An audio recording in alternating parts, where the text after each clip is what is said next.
nga po nagsusumbong. Nagsusumbong yung ano niya, yung kanyang driver o tauhan, yung si Ian. Hindi pala driver yun, all around pala yun, si Ian. Sabi dun sa ano nakita ko all around pala yun. At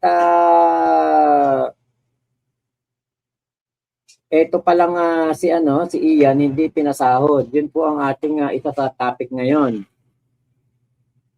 Actually, marami to Pero mamaya, meron po ulit tayong kulaong time. Mamaya pong gabi.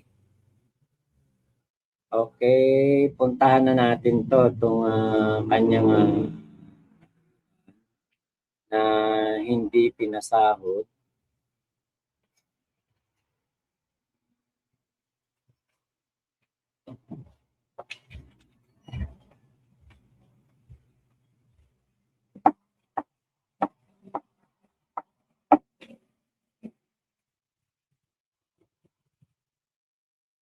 Ayun, eto.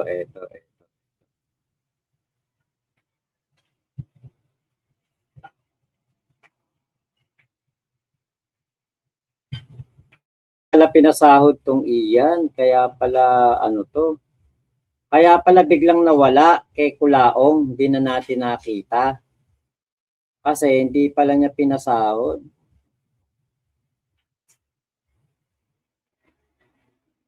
Ayan, ito po yun, si Ian. Siguro namumukhaan niyo siya, siya po yung ayan, yan, 'di ba? Yan po 'yun. Yung may bilog, yan po yung si Ian, tauhan ni Kulaong na hindi po niya pinasahod at humihingi po ng tulong kay Food Genius.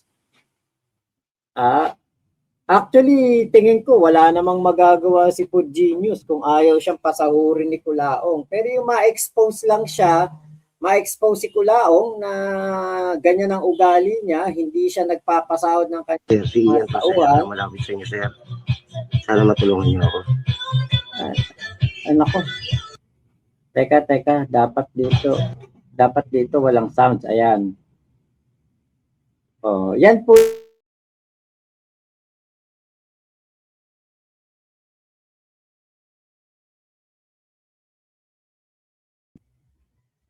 Ayan siya,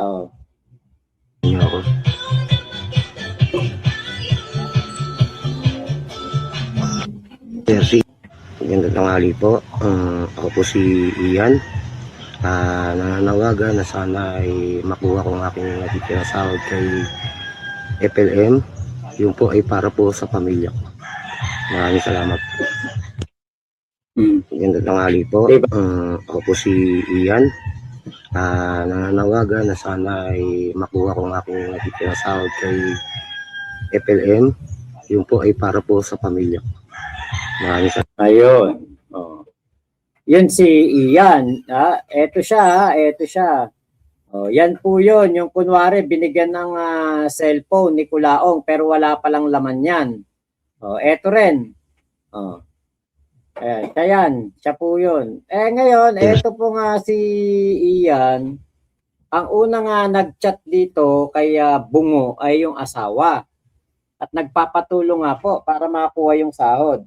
Ako nga, sabi ko nga, sa isip-isip ko, walang makakatulong kay Ian kung hindi si Kulaong. Kapag si Ian ay nakiusap siguro kay Kulaong na ibigay na yung kanyang sahod, ayun, baka matulungan siya at maibigay yung sahod, baka makonsensya si Kulaong. Pero kasi si Kulaong, siya po yung tao na wala po itong wala tong pake. Wala tong pake kung ikay sumahod o hindi. Kasi nga, kita nyo, si Kuya Dakings nga, ilang buwan nagtrabaho dyan, hindi pinasahod. Ngayon, ito po yung nag-chat kay Bungo, asawa ni Ian. Ang sabi po, sana ho matulungan nyo kami na makuha namin ang natitirang sahod ng asawa ko kay Sir FLM.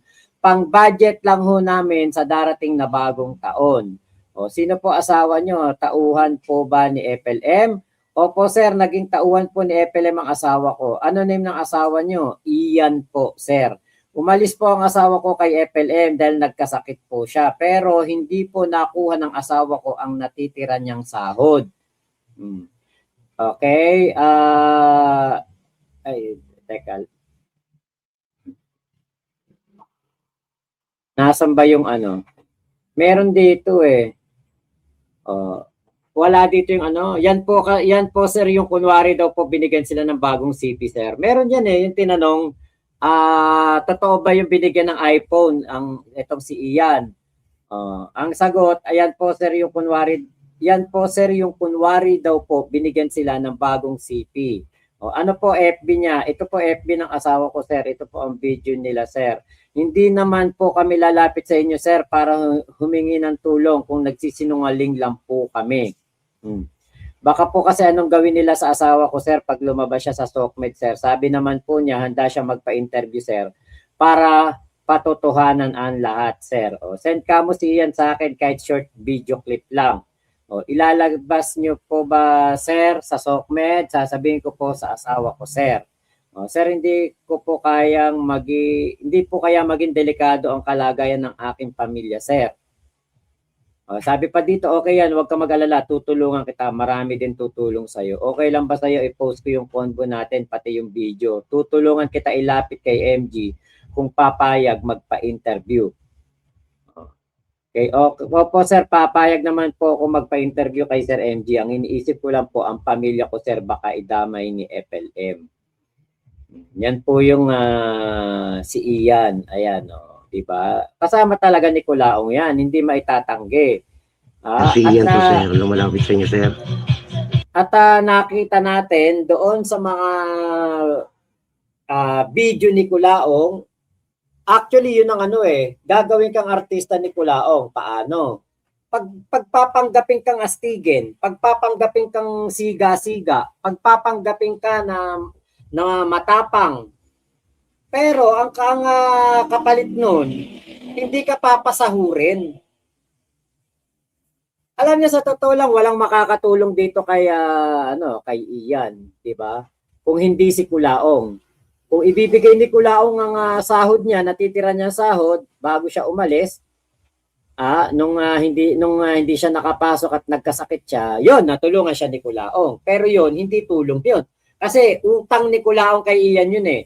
Wala tayong magagawa lahat dito. Kasi si Culaong ang may final say kung ibibigay ba niya yung sahod ni Ian o hindi. Ngayon, ako, kasi sabi ko, eto, for awareness. Sana meron tayong mga kababayan na makapanood na hindi naman yung mga gipit na gipit sa buhay, hindi naman yung mga, yung talagang kumbaga gusto natin na ma-save sila dito sa isang Culaong. Kapag po kayo naghahanap ng trabaho, huwag kayo basta pasok ng pasok sa mga katulad nitong parang sindikato na to eh. 'Di ba? Magpapanggap na tumutulong, magpapanggap na namimigay ng pagkain, pero dalawang sindikato to, hindi to masasabing bukal sa kalooban ang pagtulong. Ngayon, nung nakita ko po ito sa GC namin nila Bungo, 'di ba 26 ng madaling araw nag-live ako. Dapat itatapi ko to kahapon. Kagabi bali 26 ng gabi. Kaya lang nga po hindi ako nakapag-vlog, hindi ako nakapag-live. Kaya ngayon ko lang to na topic. Buti na i-post na ito ni Makapudi Vlog. Hindi ko sure kung kay Food Genius din to eh. Kasi ito yung nasa GC namin eh, itong chat na ito na yun ngang asawa ay nagsasabi na hindi po pinasahod ni Culaong etong si Ian. Sa mga kababayan natin, huwag kayo basta-basta pasok ng pasok o tanggap ng trabaho. Kasi katulad nito si Owa, etong si Joshua, di ba? Nasama pa sa demanda ni MG. Bakit? Nagpanggap din. 'Di ba? Nagpanggap din na matapang, nagpanggap na kinakalaban si Makagago. 'Di ba? Kung ano-anong utos ni Culaong ang ginawa nitong si Joshua o ano nangyari. Ano nangyari? 'Di ba? Napahamak. O ngayon, etong si Ian, 'di ba? Na pumasok siya ng trabaho, napahamak din, hindi po pinasahod. Ngayon, etong si Casper, nung isang araw, nung Pasko, namigay sila ng pagkain, bumabalik kay Kulaong, hindi pinapabalik. Ganyan po si Kulaong. Yan po ang dapat niyong iwasan, yung mga ganyang employer, katulad ni Kulaong. Bakit? Pamilya nga, hindi nga mabigyan ng kahit ano man lang na tulong eh. Tapos kayo, papasa ng ayos. Pamilya nga, hindi binibigyan eh. Diba kaya dapat, wag po kayong tanggap ng trabaho. Kasi katulad niyan, kayo din po magsasuffer eh. Eventually. Sa darating na panahon, kayo rin na magsasuffer. Sa halip na kayo po walang pinoproblema 5,000 na kinaktyong ni Kulaong. Ayan na. Natangayan pa kayo ng 5,000. Diba?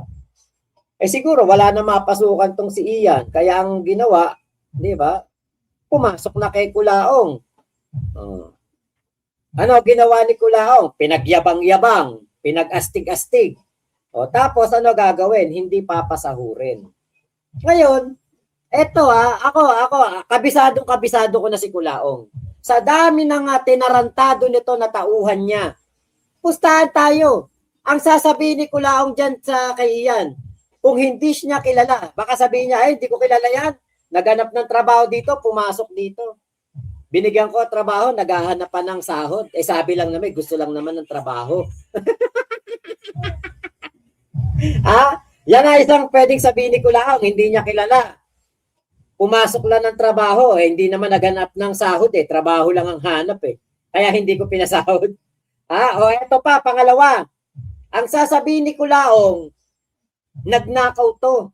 May ginawang hindi maganda sa kanya. Merong kinuha sa kanya. Baka sasabihin, overbali pa. Baka sasabihin, hingi ng pera. Ang dami ko nang naibigay dyan. Ganyan si Kulaong. Baka sasabihan niya din ng budol. Katulad ng ginawa niya kay Kuya The Kings. Di ba? Sinasabihan niya si Kuya The Kings ng budol. Kaya po yan po yung mga posibleng isagot ni Kulaong dito kay Ian. Pero ang totoo po, yun nga po, ako para sa si Ian. Wala ako. Magandang tanghali po. Ako po si Ian. Nananawagan na sana ay makuha ko ang aking natitira sahod kay FLM. Yun po ay para po sa pamilya ko. Maraming salamat po. Di ba nakakaawa? Ako, naniniwala ako dito kay Ian. Pero ito yung consequence kasi ng ng pagsama mo diyan. Yan ang consequence. Yan talaga. Kumbaga parang yung isang kamay, di ba? Kunwari kapag ikaw pulis daw, isang paa mo nasa hukay. Kapag naman ikaw ay ano ba yung mga trabaho, nakalimutan ko yung isang trabaho na sinasabi, yung isang paa mo nasa hukay. Bukod doon sa pulis. Kaya dito kay Kulaong, ang isang bulsa mo nasa hukay. Bakit? Posibleng mabutas ang bulsa mo dito. Hindi ka papasahurin. At wala tong awa. Walang awa si Kulaong. Katulad niyan, lumabas na si Ian at in-expose niya na si Kulaong, hindi siya pinasahod. Hindi siya binabayaran ng tama, hindi siya pinapasahod. Talagang abangan niya na. Tanggapin niya na ang napakatinding pambabalahura na gagawin itong si Kulaong sa kanya. Natatakot din yung yung Ian kasi nga po yun nga po yung chat. Ito nga po yung chat ayan. Baka po kasi anong gawin nila sa asawa ko, sir, pag lumabas siya sa SOCMED, sir. Sabi naman po niya, handa siya magpa-interview. Diba? Katakot-takot na mura aabutin niya ni Kulaong. Gagawin na pagmumura ni Kulaong kay Ian. Kaya, diba, eto po, for awareness, kapag meron kayong nakitang naghahanap ng trabaho, nakita kayong meron kayong nakitang naghahanap ng mapapasukan, huwag nyo nang ituro kay Kulaong. O kaya doon sa mga naghahanap po ng trabaho, huwag kayong tatanggap ng trabaho kay Kulaong. Kasi hindi nga po yan nagpapasahod ng tama. Si The Kings, hindi niyan pinasahod ng tama. Si Lemor, si Dong Batalan. Ang alam ko, yung huling sahod nila, hindi din binigay. Napakarami pong nagtrabaho diyan na hindi po ibinigay ang mga karampatang sahod. Yung karampatang usapan, yung napag-usapang kikitain ng tao, hindi po ibinibigay. Sa utang nga, hindi nga nagbabayad yan eh. Okay, Inay Marian nga eh. Nung malapit na ang bayaran ng utang, ano ginawa ni Kulaong? Pinagbintangan na nagnakaw daw si Inay Marian ng 10 milyon sa kanya. Ang alam ko nga pati yung kita sa YouTube binintang kay Inay Marian na na kinuha daw ni Inay Marian eh. Samantalang wala namang access si Inay Marian sa YouTube niya. Ganyan po katindi yan. Kaya nga po, sa mga naghahanap po ng trabaho, kapag nakita nyo, Francis Leo Marcos, ang inyong papasukan, wag na wag po kayong sumama. Di bali nang maghirap kayo. Wag lang maperwisyo ni Kulaong ang buhay nyo. Baka bayad kayo yan, yung pagsama-sama dun sa mga libreng kainan sa casino. Baka yun na yung bayad. Kaya hindi na pinasahod. Ganyan po katindi yan. Kaya po, mag-iingat po kayo. Doon po sa mga naghahanap ng trabaho, iwasan ninyo si Francis Leo Marcos at si Norman Mangusin at mag-apply na lang po kayo sa mga lehitimong naghahanap ng trabador. Si Kulaong po, buburautin lang kayo niyan. Babalatubain lang kayo. Okay, Jose Ronnie Pajardo. Ayan, ay Idol Mac. Baguhan pa lang ako sa YouTube channel nyo. Pa-shoutout from Iloilo Province. Ayan. Brian Og. Nauto din ng Mangusin. Nagpauto eh. Diba? Kuya Mark Bon Jovi Pangan. Ayan, shoutout po. Ate Maria Maria Aira Nepomuceno. Ayan. Thank you ate sa yung blessing sa GCash ko. Thank you po. Jinky Javier.